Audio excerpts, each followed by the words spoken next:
qanday gap endi bu? Bu mana mushulda qilimiz endi xotinni olgandagi balda tapdik. Bu balda cho'ng bo'ldi, o'qitdik, unaq qildik, tijorat qildik, o'zimiz o'ylaymiz. O'zi chiqirdi. Shundaymi-ki?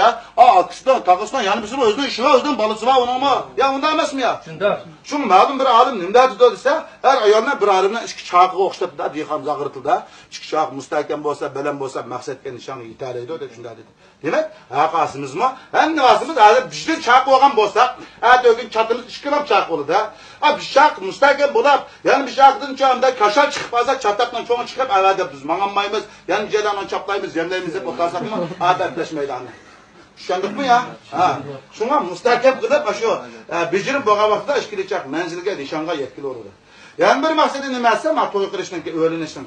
İnsanlarni iflos, o'sal bir kasallik var, o hozir jamiyatimizga tarlab bo'ldi. G'ulj 1-o'rim, 2-Oqsuv, 3-ci bizdan Qashqar viloyati 4-ci bo'lgan. Nima kasallik kelsa, bilsa aydis kasallik ema, bilasizlar, ha? Bu aydis kasallik hozir bizning shahrimiz jamrab, oldi go'q ketdi, o'lib bo'ldi. Keyini hozir uchrab turdi men o'limi deb.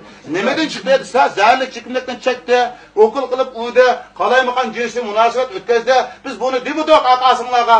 Ha, yaman bola deyme, bu bola saattirda, obdan saatning yo'g'ini tutdi-da.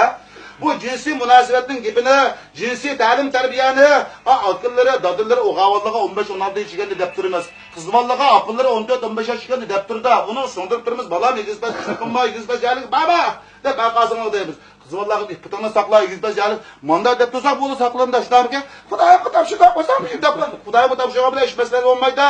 Buni degan vaqtida u anglaydi, andan qabul qilib ish